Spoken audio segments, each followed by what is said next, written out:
ನಾನು ಆವಾಗಲೇ ಹೇಳಿದ್ದೆ ಅಲ್ಲ ಏನಾಗಿತ್ತು ಅಂತ ತೋರಿಸ್ತೀನಿ ಅಂತ. ನೋಡಿ ಹೀಗಿದೆ ನಂದು ಇಂಜಿನ್ ಬ್ಲಾಕ್. ಇನ್ನೇನ್ ಮಾಡಿ ಏನು ಅನ್ಬೇಕು ಏನು ಅನ್ಬಾರ್ದು, ಪಿಸ್ತನ್ ರಿಂಗ್ಸ್ ಎಲ್ಲ ನೋಡಿ, ಆಚೆ ಎಲ್ಲಿ ಗೀಚೆ ಎಲ್ಲ ನೋಡಿ. ಫಸ್ಟ್ ಟೈಮ್ ಓಪನ್ ಮಾಡಿರೋದು. ಒಳಗೆ ಕೂಲೆಂಟ್ ಹೋಗಿದೆ. ನಾನು ಬಿಲ್ಡ್ ಮಾಡಿದಾಗಲಿಂದ ಫಸ್ಟ್ ಟೈಮ್ ಬಿಚ್ತಾ ಇರೋದು. ಹೀಗಿದೆ ಈಗ ಸಿಚುವೇಶನ್.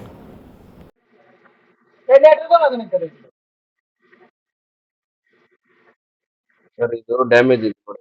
ಇಲ್ಲಿ ಈ ತರ ಡ್ಯಾಮೇಜ್ ಇದ್ರೆ ಹೆಡ್ ಗ್ಯಾಸ್ಕೆಟ್ ಕುತ್ಕೊಳ್ಳಲ್ಲ, ಹೊಸದ್ ಹಾಕಿದ್ರೇನು ಮತ್ತೆ ಹೆಡ್ ಗ್ಯಾಸ್ಕೆಟ್ ಹೋಗುತ್ತೆ. ಈ ತರ ಇರ್ಬೇಕು ಥಿಕ್ನೆಸ್. ಈ ತರ ಇದ್ರೆ ಕರೆಕ್ಟ್ ಆಗಿ ಹೆಡ್ ಗ್ಯಾಸ್ಕೆಟ್ ಸೀಟಿಂಗ್ ಆಗುತ್ತೆ. ಈ ತರ ಇದ್ರೆ ಸೀಟಿಂಗ್ ಆಗಲ್ಲ, ಇಲ್ಲಿಂದ ಮತ್ತೆ ಕಂಬರ್ಷನ್ ಲೀಕ್ ಆಗುತ್ತೆ.